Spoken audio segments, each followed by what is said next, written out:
Hello again, everybody. MIKEYLITO here. Is this thing on? Well, welcome to a better late than never matinee review.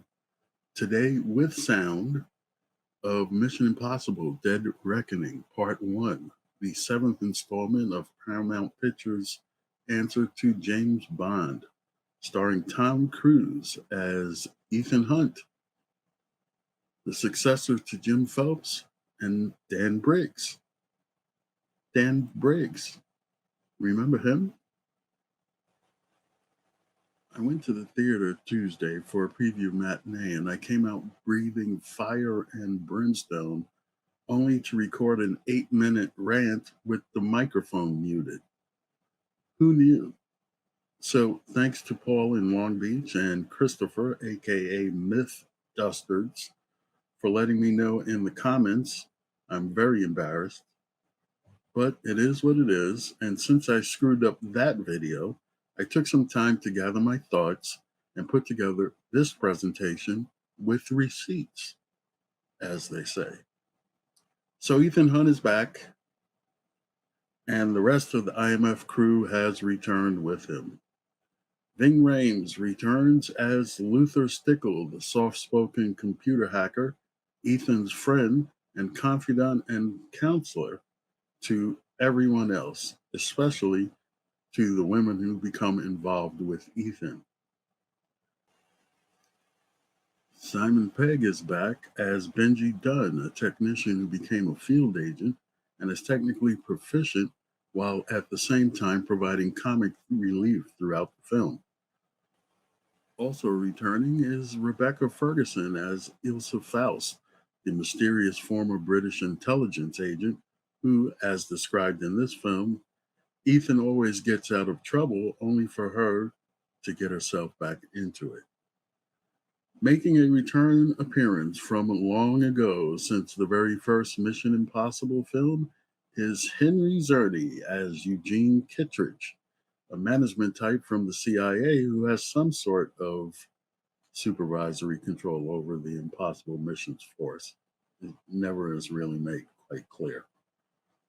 Another cast member worth noting is Vanessa Kirby as the White Widow. She returns from a Mission Impossible Fallout. Joining the cast anew is not Agent Carter or Captain Carter. She's Haley Atwell as Grace, a burglar who becomes entangled between the IMF and others in pursuit of two halves of a key, its purpose unknown to the people trying to obtain it. In other words, it's Hitchcock's familiar device, the MacGuffin. Or if you prefer, the rabbit's foot. And yes, there was actually a rabbit's foot in the film. Esai Morales is Gabriel, the man who serves the entity, an artificial intelligence that has now become sentient. Gabriel has a connection to Ethan that is only hinted at in part 1, which apparently we'll learn more about in part 2. Gabriel is assisted in his ruthlessness by Paris.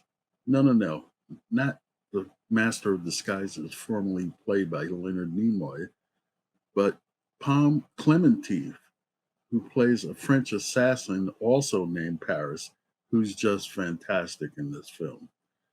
Carrie Elways is a face you'll recognize. He plays Derlinger, the U.S. Director of National Intelligence. And finally, we have Shea Wiggum and Greg Tarzan Davis playing Briggs and Degas, two American agents who are tasked with tracking Ethan and the IMF and providing more comic relief since apparently Benji isn't carrying enough of the load. Before I continue, last week I spoke about parables. This week I want to tell you a little parable of my own. You know how when you log on to Amazon, Walmart, Target, or any number of websites, and you see an item that you like, so you order it, right?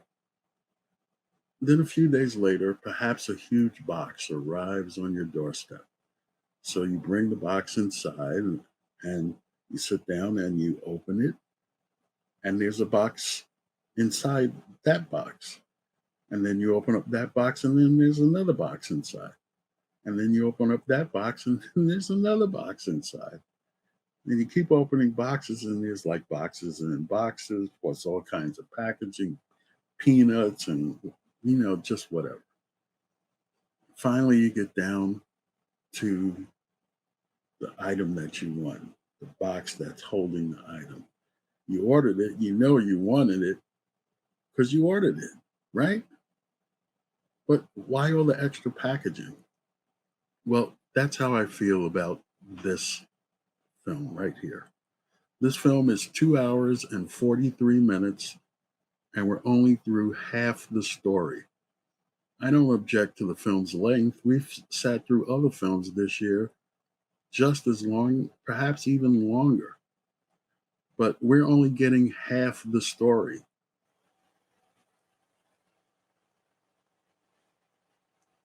I suppose some people are happy with the mad dash slapstick car chase through Rome, but haven't we seen that in other films most recently, like Fast X? Or maybe that's too recent. How about this from The Italian Job?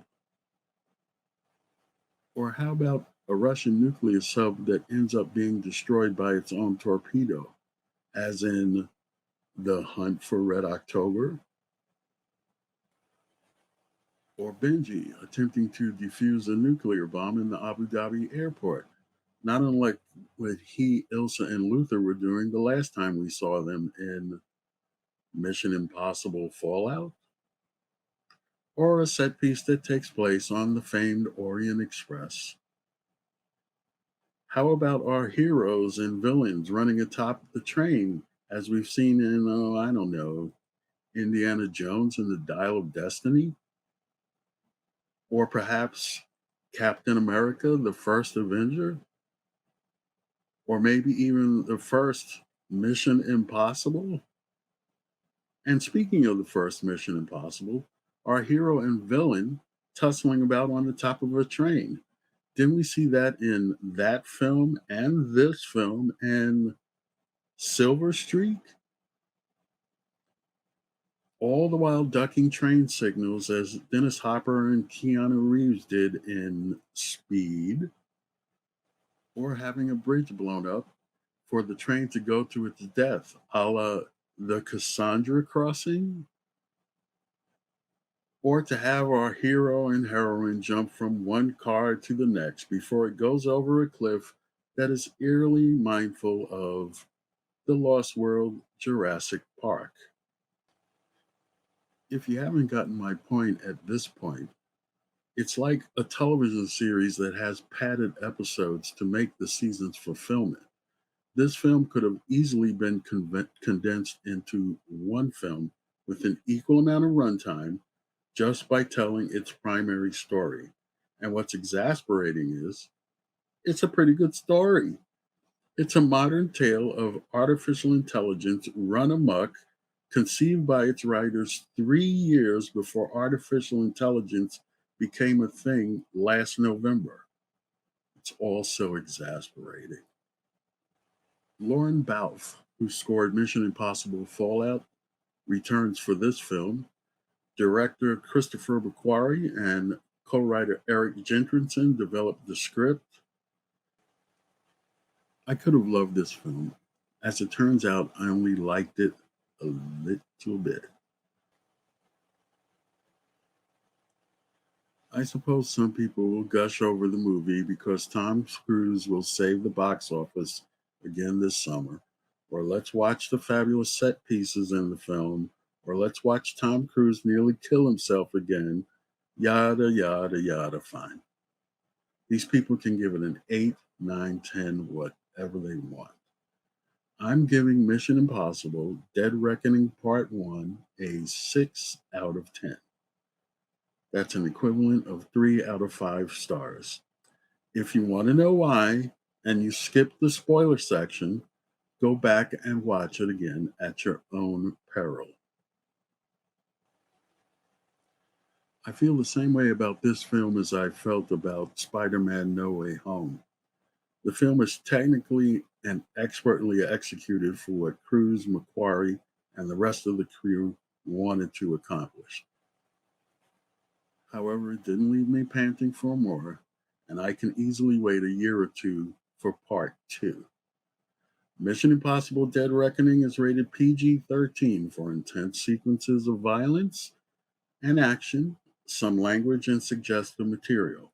As I mentioned earlier, the running time is 2 hours 43 minutes, and thanks to Tom Jr. Jackson for letting me know there's no post credit scene. I had to leave the theater. I had a scatological emergency. Our next review is scheduled for next Thursday, July the 19th, when Barbie, Ken, and all the Kang from whatever dream house they're staying in invade your theater and mine. I'll review Barbie that Thursday at 6 p.m. US East, 3 p.m. US West, and 10 p.m. Greenwich Mean Time. That same night, my most anticipated movie of the summer previews. The following morning, I'll be off to see Christopher Nolan's Oppenheimer, and I'll review it live with the mic on, like hopefully this entire review has been, at 3 p.m. US East, 12 noon US West, and 7 p.m. Greenwich Mean Time. And lastly, we'll return to Thursdays to review Disney's Haunted Mansion, a live action adaptation of the Parks ride. That review will be on July 27th at 6 p.m. US East, 3 p.m. US West, and 10 p.m. Greenwich Mean Time.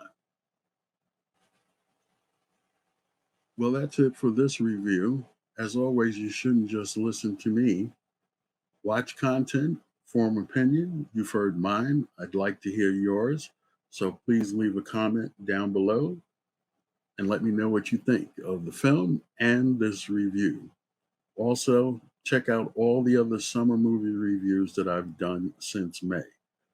Please like and subscribe to the Mikey Lito Live channel and click the notification bell. You can follow me on all these social media websites, and when I have a stream scheduled, check on Twitter for any late breaking schedule changes. And join me next Thursday, July the 19th, for Barbie. Until next time, I'm Mikey Lito.